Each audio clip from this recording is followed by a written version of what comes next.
ഇടത്തും വലത്തും രണ്ട് സ്ഥാനാർത്ഥികൾ, ചേലക്കരയും പാലക്കാടുമാണ്. അപ്പൊ ചേലക്കരയിലെ തിരക്കൊക്കെ കഴിഞ്ഞ് പാലക്കാട്ടേക്ക് എത്തിയിരിക്കുക. അത് സ്വാഭാവികമാണല്ലോ. എവിടെയാണ് നമ്മളെ തെരഞ്ഞെടുപ്പ് നടക്കുന്നത്, ആ തെരഞ്ഞെടുപ്പിൽ ഭാഗമാവുക എന്നുള്ളത് ഒരു എളിയ പ്രവർത്തക എന്നുള്ള രീതിയിൽ അതിൻ്റെ ഭാഗം തന്നെയാണ്. ഇതിപ്പം ചേലക്കരയിലെ തെരഞ്ഞെടുപ്പ് കഴിഞ്ഞ അതേ സമയം തന്നെ പാർട്ടി ഷെഡ്യൂൾ ഇട്ടിരിക്കുന്നത് പാലക്കാടാണ്. കാരണം അറിയാലോ, ആലത്തൂരിൻ്റെ അതിർത്തിയാണ്. പിന്നെ പാലക്കാട് നമ്മുടെ സ്വന്തം ആളുകളല്ലേ. കലാശക്കൊടിനകത്ത് നമ്മുടെ രാഹുലേട്ടനൊരു ഡാൻസ് ഉണ്ടായിരുന്നു. അതിന്റെ പ്രതിപകരമായിട്ട് ഒരു പാട്ട് രാഹുലേട്ടനോട് പാടാൻ പറ്റുമോ?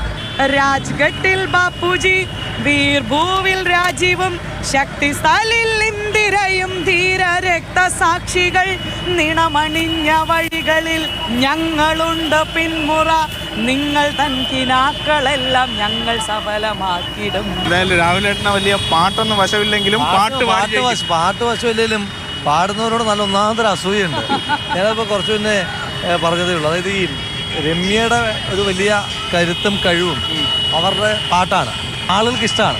നമ്മൾ പൊതുപ്രവർത്തനം നടത്തുന്നത് എന്തിനാ? ആളുകൾക്ക് നമ്മളെ ഇഷ്ടമാകണം, നമ്മൾ പറയുന്ന കാര്യങ്ങൾ ഇഷ്ടമാകണം. അപ്പോൾ അതുകൊണ്ട് രമ്യ ഇങ്ങനെ നിരന്തരമായി CPM അറ്റാക്ക് ചെയ്യും, രമ്യ പാട്ട് പാടുന്നതിനെ പറ്റി. അപ്പോൾ ഞാനിങ്ങനെ ആലോചിക്കും, കൂട്ടത്തിലുള്ള എനിക്ക് വരെ ആ വിഷയത്തിൽ അസൂയുണ്ട്. അപ്പോൾ ഇനി അപ്പുറത്തേക്കുന്ന അവർക്ക് അസൂയ തോന്നുന്നത് വളരെ സ്വാഭാവികമല്ലേ. അപ്പോൾ എനിക്ക് രമ്യയുടെ മാത്രമല്ല പാട്ട് പാടുന്നത് ഇപ്പോൾ വിഷ്ണുനാഥ് ആകട്ടെ, ബൽറാം ആകട്ടെ, ഇപ്പോൾ പുതുതായിട്ട് അബിൻ വർക്ക് തുടങ്ങിയിട്ടുണ്ട്. അപ്പോൾ ഇവരോടെല്ലാം എനിക്ക് ഭയങ്കര അസൂയാണ്. സത്യത്തിൽ ഞങ്ങൾ അങ്ങനെ ഒരു ഫെഡറേഷൻ തന്നെ ഉണ്ട്. ഞാനും ശബരിനാഥും ഷാഫി പറമ്പിലും ഒക്കെ ഉള്ള ആളുകളൊരു ഫെഡറേഷൻ തന്നെ അസൂയാലുക്കളുടെ ഉണ്ട്.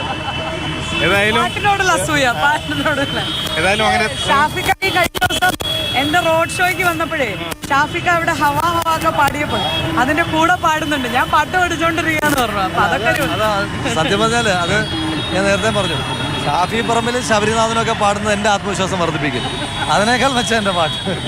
തീർച്ചയായിട്ടും അങ്ങനെ വലിയ ആത്മവിശ്വാസത്തോടു കൂടി മുന്നോട്ട് പോവുകയാണ് രണ്ട് സ്ഥാനാർത്ഥികൾ. MS സുജിത്തിനൊപ്പം AK Stephin, Mathrubhumi news.